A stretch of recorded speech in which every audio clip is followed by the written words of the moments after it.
Should you buy Mafia 2? Yes. Yes, you should. Bye. That's all, folks. No, I'm kidding. Of course, that wouldn't get me any ad revenue. So it has to be 10 minutes or over, guys. It's not going to be 10 minutes. I can't be arsed standing that long. So today I wanted to talk about Mafia 2 and why you should buy this game. I'm seeing a lot of people are now playing this game and talking about this game because Mafia 3 got announced and everyone's now jumping on the Mafia bandwagon who hadn't even played this game originally. That slightly annoys me. Seeing as I bought this game when it came out and I've been playing this game for nearly 6 years, I think I'm justified to be able to say that I have a good opinion on this game. I have experience with this game, and I can give you an honest recommendation. So, is Mafia 2 worth $5, which is pretty much what it's available for right now? Yes, it's a bloody bargain for $5. You are an idiot if you don't own this game. If it's not in your Steam library right now, shame on you. Shame. Go buy this game. Stop. Pause this video right now. Go to cdkeys.com. G2A. Don't go there. You get robbed. Steam. Doesn't really matter. Go there. Buy this game. $5. That's chips. Sorry, fries. I'm sorry. It's US, isn't it? Fries. We call them chips here in the UK. We have them with fish sometimes. So, all I can really say, this game is incredibly detailed. And a lot of people ripped into this game for being too linear. And that is true.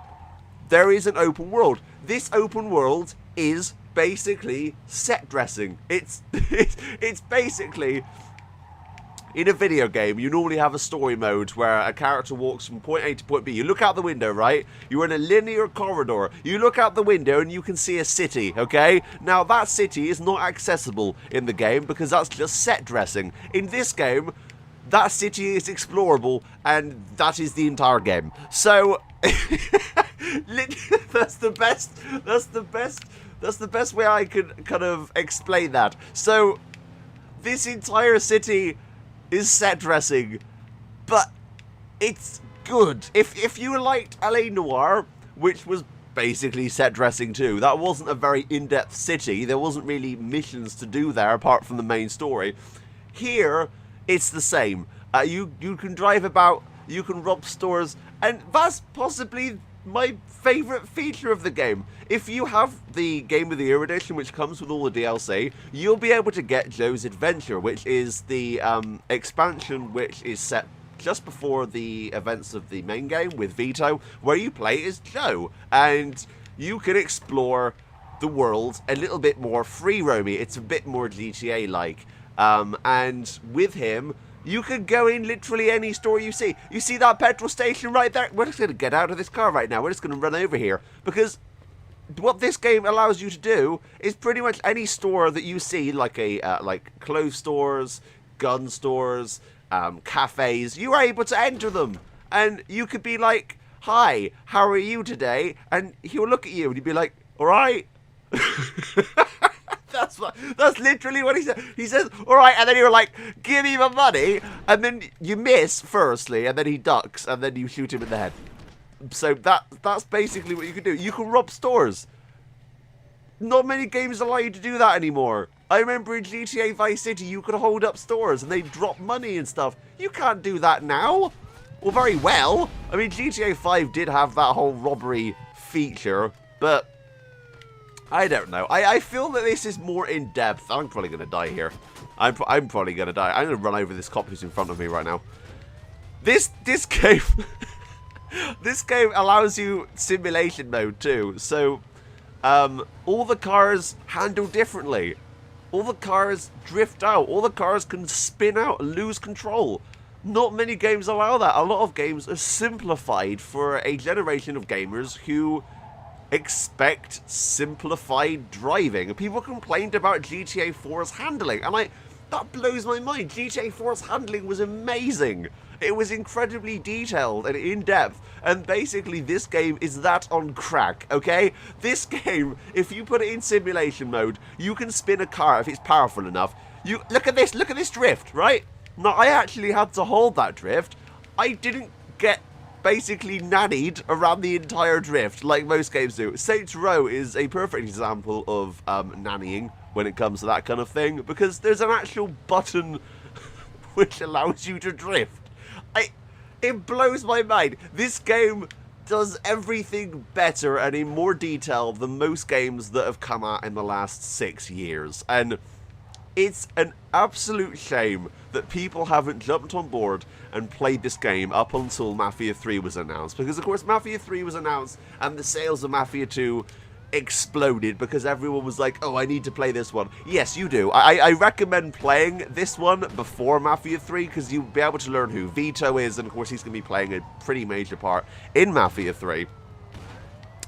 And I'm also slightly worried that Mafia 3 is going to be less detailed. I've already heard that the police won't chase you if you're going over the speed limit. In this game, there are speed limits. If you go over the speed limit past a police officer, you will get chased.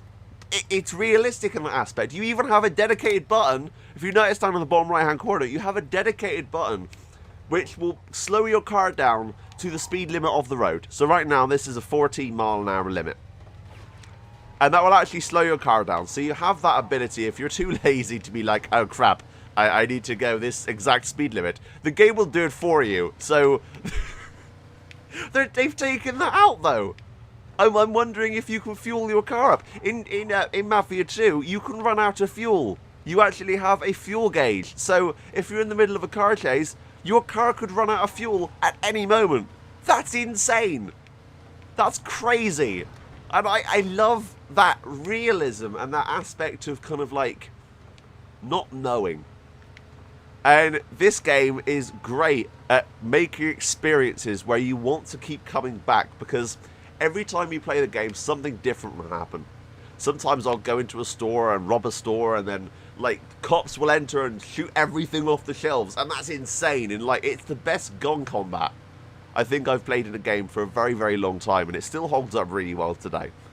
The DLC for the game is okay. You've got Joe's Adventure, which, of course, is the main one, which I've talked about, which is what I'm playing right now. You've also got Jimmy's Vendetta, which isn't very good. It's very arcadey and simplified. I would recommend playing through the main story and then playing through Joe's Adventure afterwards to learn who Joe is.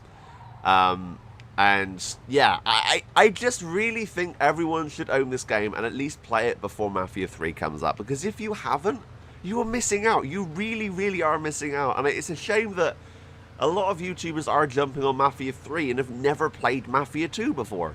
Because this game still holds up incredibly well. It does things better now than games of today do. And it's a shame. Plus, the soundtrack is amazing. And if you have any singular taste in music, then you will enjoy it. I have it turned off right now because copyright. But, you know, it's the world-building detail which makes this game. They didn't have to make this. This is all optional, in theory. They could have just had it be a linear story, but no. They went out and created the entirety of Empire Bay just to make the game feel more immersive. And that amount of detail and that amount of effort shows a lot for what makes Mafia 2 so bloody brilliant. And you should go out and get this game right now, because it's amazing. So, buy it. Anyway, I hope you guys enjoyed this. I can't wait for Mafia 3, and believe me, I'm going to be doing an in-depth review when that comes out, because I really hope it stands up to this game, because if not, then what the bloody hell? This game came out 6 years ago. So I'm hoping that it turns out really, really well, of course. And I can't wait for it. See, you notice that? I slid along the floor there when I hit all the brakes. My wheels locked up. I slid all the way from here. Look at this. That's because of the simulation mode. That's so cool. It's just, look. Not many games would even have these little tracks in the dirt. They're so cool. Sorry, I still get blown away by the amount of detail. By the way, one last thing. If you rob a store, okay, now this should sell you on the game. If you rob a store, kill the clerk, leave the store, go round town, do whatever you want, come back about 10 minutes later, and that store will be completely emptied. It will have cordoned off police tape across the door. The door will be locked, and then you can pick the lock, break into the store, and steal whatever's left. That amount of detail is insane. If you don't kill the clerk, they will call the police on you. And if you come back, they'll recognize you. That's insane. And that alone should make you go out and buy this game. Thanks for watching, but until next time, that's me. Out. Bye, guys.